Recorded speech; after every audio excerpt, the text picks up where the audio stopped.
Don't settle for bad socks. Get comfort and grip at an affordable price with Pure Grip Socks Pro. Choose from 18 different colors at puregripsocks.com.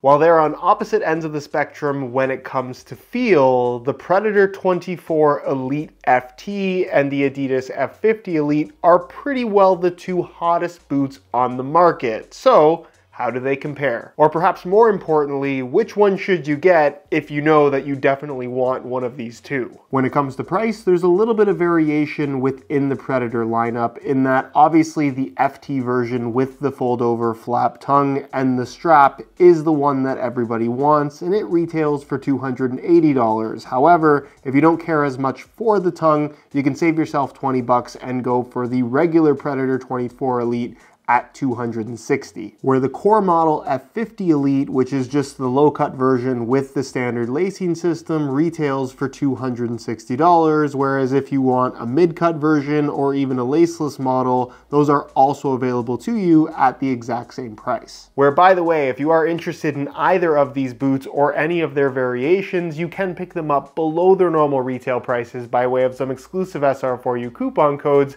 via the links down below. Next, let's talk touch, because I really think that's going to be one of the biggest differences between these two boots, where obviously personal preference is going to be a huge factor in which one you might like the feel of better, where I think the Predator 24 stands out in today's football boot market because of the substance that it has to the upper. The Hybrid Touch 2.0 synthetic material, while it's supposed to mimic the feel of leather, I can't say that it's the most leather-like material out there on the market. Certainly if compared to the Nike Tiempo Legend 10 and its synthetic upper, I think that does a little bit of a better job in terms of just feeling softer and arguably more leather-like. But what I like about this upper is that it's very solid against your feet, it's not overly thin on the ball, and in general, especially after some wear time, it softens up, becomes very pliable, and just feels great with, of course, just more material on your feet than the vast majority of modern football boots provide. Of course, with the FT variation, you also get this giant tongue across the top of the foot,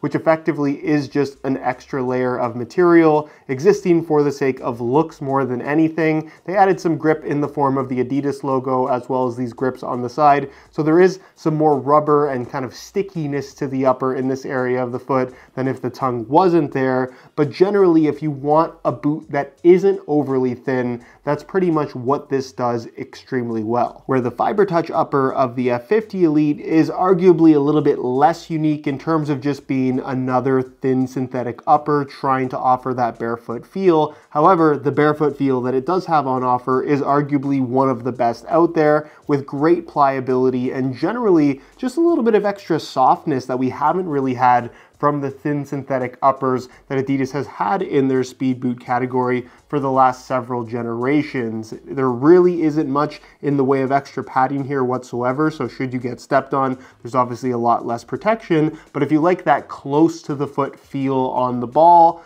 like you get from most speed boots, you get that at a very high level from the F50 Elite. When it comes to grip on the ball, both boots provide it, but in very different ways. Where the additional grip provided by the Predator is very much focused into one area and is also pretty well classic Predator, where you have these individual strike skin elements, basically rubber sitting directly on top of the upper, highlighted in white on this particular colorway, and then even on the fold over tongue, you get some more strike skin elements there, and the Adidas logo itself is also a rubber material. The grip that this provides on the ball is obviously going to be focused in and around the striking area of the foot, where on the lateral side, they've left things relatively smooth with minimal amounts of extra grip. So this is grip that you're going to feel mostly when passing, when shooting, when controlling the ball with the inside of the foot, whereas on the outside, if you're just somebody that likes to push the ball, there's not much in the way of extra grip. The grip that's provided is also, because it's rubber, very sticky, meaning that if you're somebody that tends to drag the ball with the inside of your foot, you might find that this can kind of get caught up on the ball and potentially just be something that's more of a nuisance rather than an aid in kind of what you're looking for from a feel and arguably control perspective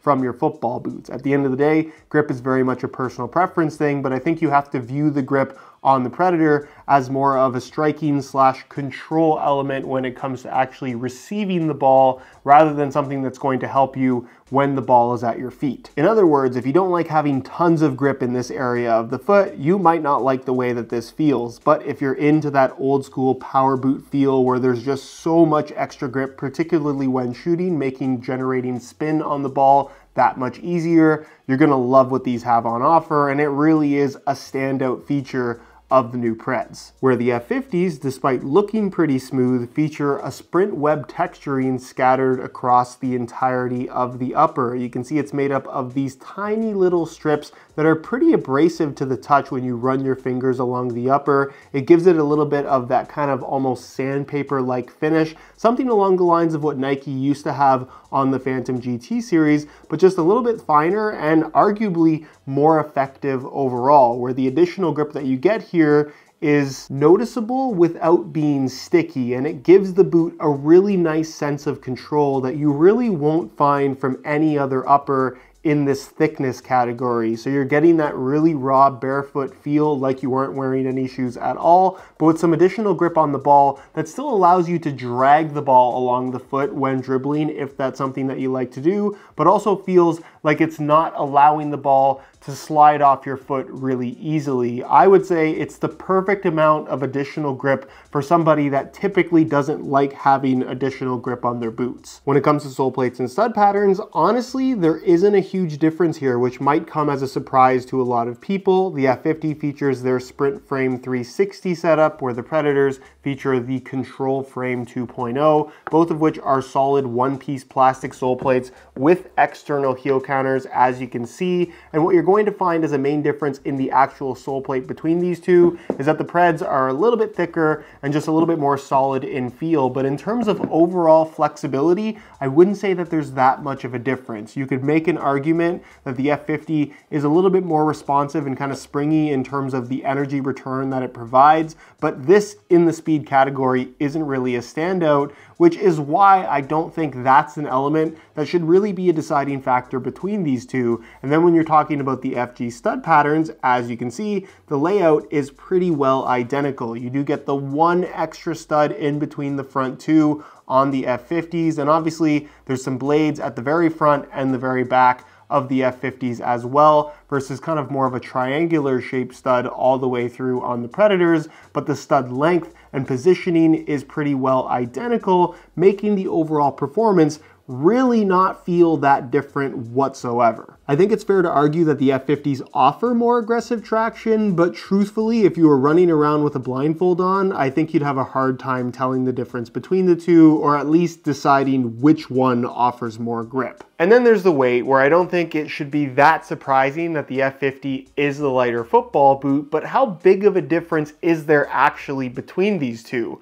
Both in the same size 9.5 US. We'll start off with the F50s, which of course weigh in at a very lightweight 6.7 ounces, the equivalent of 189 grams. Remember those numbers. We'll change the scale back to ounces, and we'll throw on the Predators, and you can see that they weigh in at 7.6 ounces, the equivalent of 215 grams, which is a weight difference of just over 25 grams, obviously in favor of the F50s. And while they definitely are the lighter boots in terms of the feel on feet, the Preds definitely feel a lot lighter than I think a lot of people would expect them to based on how they look. In other words, despite being heavier, I don't necessarily think the Predators are going to slow you down, but if you do really like that lighter overall feel, you obviously get more of that from the F50s. When it comes to fit and overall feel on feet, these two could not be more different, where it is kind of a situation of Beauty and the Beast, where the F50,